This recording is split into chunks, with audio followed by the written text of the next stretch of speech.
ऐतिहासिक महत्व र प्राकृतिक सुन्दरताको सङ्गम हो सिन्धुली जिल्लाको सिन्धुलीगढी। काठमाडौँबाट झन्नै 150 किलोमिटर पूर्वमा रहेको सिन्धुलीगढी समुद्र सतहबाट 4648 फिट अर्थात् 1400 मिटरको उचाइमा छ। यो स्थान सदरमुकाम सिन्धुलीमाढीबाट बीपी राजमार्गको सिन्धुलीमाढी खुर्कोट खण्डको करिब 20 किलोमिटरको दूरीमा 3000 वर्गमिटरमा फैलिएको छ। उत्तरमा तामाकोशी र मुस्कुराइरहेको गौरीशंकर हिमाल, दक्षिणमा हरियाली वनजङ्गलले ढाकेको चुरे पहाडसँगै तराईका समथर भूभाग तथा पूर्वमा सुनकोशीले काखमा राखेको जस्तो देखिने सिन्धुलीगढीमा पश्चिममा सलल बगिरहेको बागमती र मणिखोलाको दृश्य मनमोहक देखिन्छ। ऐतिहासिक महत्व रहेको सिन्धुलीगढीलाई सिन्धुली विकास संरक्षण समितिका संरक्षक पेशराज आचार्यले यसरी सम्झिए। मकनपुर राज्य अन्तर्गत सेन राज्यमा सिन्धुली लगायत रौतहटसम्म नै पर्दथ्यो र पृथ्वीनारायण शाहले नेपाल एकीकरण गर्ने अभियानमा पहिलोचोटि कीर्तिपुर आक्रमण गर्दा कीर्तिपुरमा जयप्रकाश मल्ल राजा थिए। 1814 मा पहिलो कीर्तिपुर आक्रमण हुँदा पृथ्वीनारायण शाहका सेनापति काजी कालुपाण्डे बितेका थिए र त्यतिकैमा 1919 मा पृथ्वीनारायण शाहले मकनपुर कब्जा गरिदिए। मकनपुर कब्जा गरिदिसकेपछि यो चाहिँ सिन्धुली लगायत रौतहटसम्म नै गोर्खामा सिधै आइसकेपछि 1919 मा यस सिन्धुलीगढीको नाकालाई पृथ्वीनारायण शाहले कालीबक्स, नारायण दल, वज्रवाणी, सिंहनाथ, भैरवनाथ आदि गरिएका गणहरूबाट 500 सेनाहरू यो सिन्धुलीगढीको नाकालाई निगरानी गरेर राखेर काठमाडौँ जानुभएको थियो र पछि 1822 मा दोस्रो कीर्तिपुर आक्रमण भयो। 1822 मा दोस्रो कीर्तिपुर आक्रमण हुँदा पृथ्वीनारायण शाहका भाइ सूर्यप्रताप शाहको आँखा फुटेको थियो, त्यो पनि असफलै भयो र तेस्रो कीर्तिपुर आक्रमण 1824-25 मा गर्ने भन्ने आँकडा बनाइराखेको अवस्थामा जयप्रकाश मल्ल चाहिँ आत्तिएर इस्ट इन्डिया कम्पनी सरकारलाई सहयोग माग्न पुगेपछि इस्ट इन्डिया कम्पनी सरकारले क्याप्टेन किन्लोको नेतृत्वमा 2400 सेना पठायो। सो सेनालाई यहाँ आइपुग्न 7 दिन समय लागेको थियो र सो सेना सिन्धुलीगढीको बाटो हुँदै काठमाडौँ छिर्न लाग्दा सिन्धुलीगढीको पौवागढी भन्ने किल्ला भन्ने ठाउँमा नेपाली गोर्खाली सेना र इन्डियन सेनाबीच लडाईँ हुँदा किन्लोक तर्फका 1600 सेना मारिसकेका थिए। 1600 सेना मरिसकेपछि किन्लोकले आत्मसमर्पण गरे, हार स्वीकार गरे। भौगोलिक कठिनाई थियो, माथि जान सकिँदैन थियो, गोडा टेक्दा अडिँदैन थियो, झार सम्बन्ध पोल थियो, माथिबाट माखाले चिल्थ्यो, हामी गोर्खालीसित पराजित भयौँ भनेर आत्मसमर्पण गरिसकेपछि उनीसित 2 थान तोप र 300 थान 12 बोरको हतियार खोसिएका थिए। दक्षिण एसियामा इन्डियनले पहिलोचोटि हारेको रेकर्ड बनेको सिन्धुलीगढीको लडाईँमा हो। यसरी लडाईँ भएर हार स्वीकार गरिसकेपछि किन्लोकले आफ्ना बाँकी बसेका 800 सेना फिर्ता लिएर गए र यस सिन्धुलीगढीको पौवागढीको किल्लाको नेतृत्व चाहिँ काजी कालुपाण्डेका कान्छा छोरा वंशराज पाण्डेले गरेका थिए। त्यस्तै यो गेट भएको ठाउँमा सोलाभनी भनिन्छ। सोला थाप्नमा सरदार वंशु गुरुङ सिपाल हुनाले सोलाभनीको नेतृत्व वंशु गुरुङले गरेका थिए, जुन यो ठुलागढी विजय किल्ला भन्छ। सिन्धुलीगढी नेपाल अंग्रेज युद्धको जीवित दस्तावेज हो। यो क्षेत्रमा निर्माण गरिएका अप्ठ्यारा खाल्डा, शत्रुलाई आक्रमण गर्न बनाइएका आड तथा दुर्गहरू अहिले पुगेर हेर्दा अचम्म लाग्दा देखिन्छन्। यो क्षेत्र घुम्दा त्यसबेला नेपाली योद्धाले गर्ने युद्ध रणनीतिको अनुमान लगाउन गाह्रो हुँदैन। नेपाल र नेपालीको स्वाभिमान जोगाउने राष्ट्रकै एक महत्त्वपूर्ण स्थल सिन्धुलीगढीमा बसेर वीर गोर्खालीले युद्ध जितेका थिए। 1824 कार्तिक 24 गते इस्ट इन्डिया कम्पनीका कप्तान किन्लक नेतृत्वमा नेपाल कब्जा गर्न आएको अंग्रेज सेनाको फौजलाई तत्कालीन गोर्खाली राजा पृथ्वीनारायण शाहको फौजका वंशु गुरुङको नेतृत्वको नेपाली फौजले सिन्धुलीगढीबाट पराजित गरेको थियो। त्यही दिनको सम्झनामा प्रत्येक वर्ष कार्तिक 24 गते विजय उत्सव मनाइन्छ। सिन्धुलीगढी दरबारलाई पुनर्निर्माण गरी थप आकर्षक बनाइएको छ। यो दरबार हेरेपछि कृष्ण विक्रम थापाको सिन्धुलीगढी घुमेर हेर्दा सुन्तलीमै कति न राम्रो दरबार गीतको सम्झना आउँछ।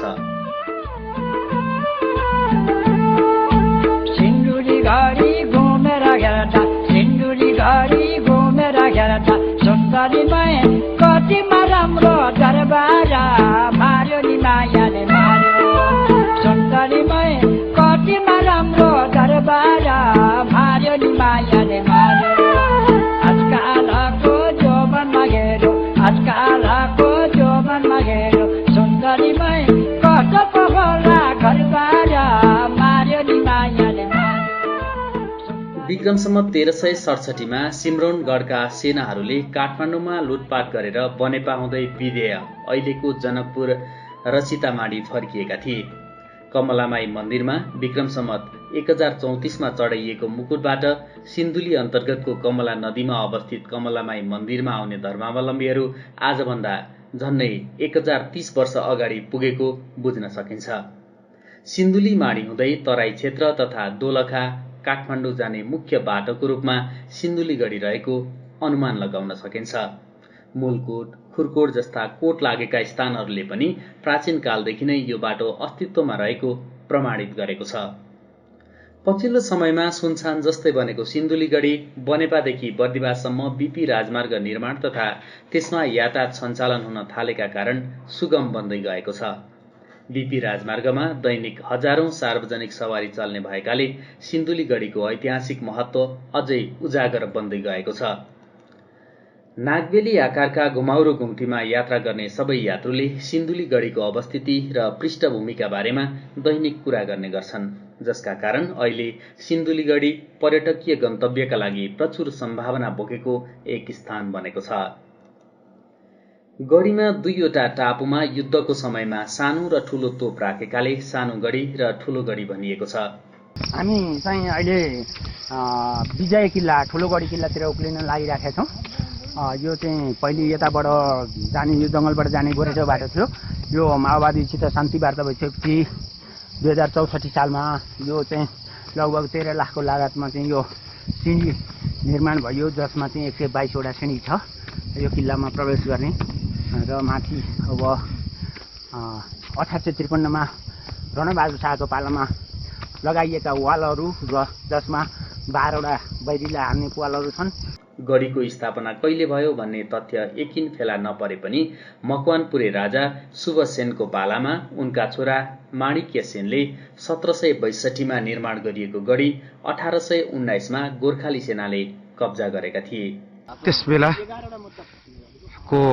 न्यायालयको रूपमा रहेको यो अहिले हामी यो ठाउँमा आइपुगेका छौँ र यो न्यायालय पछिसम्म पनि थियो र 2005 सालमा सभामुख सुभाषचन्द्र नेम्बाङका बाउ न्यायाधीश रामप्रसाद नेम्बाङज्यू 2005 सालसम्म यहाँ बसेर न्याय सम्पादन गरेको कुरा पनि अहिले यहाँका संरक्षक बेसाज आचार्यले हामीलाई जानकारी गराउनुभयो र हामी यहाँभित्र भएको भग्नावशेष जुन 2028 सालमा यो चाहिँ न्यायको प्रतिमूर्ति रहेको यो भवन भत्किएको जानकारी हामीलाई दिनुभएको छ।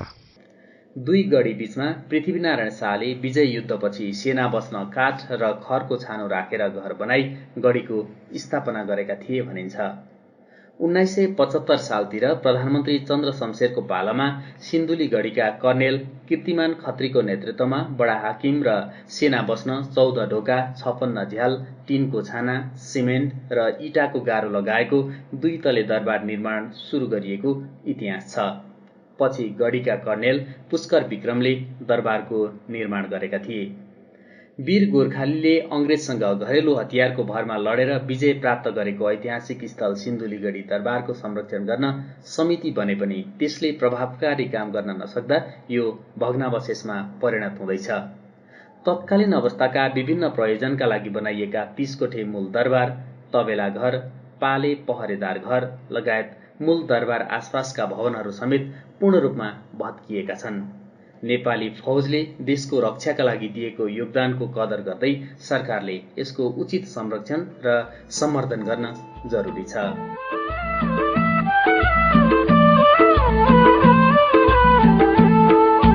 सिन्धुलीगढी घुमेर हेर्दा, सिन्धुलीगढी घुमेर हेर्दा, सुन्दरी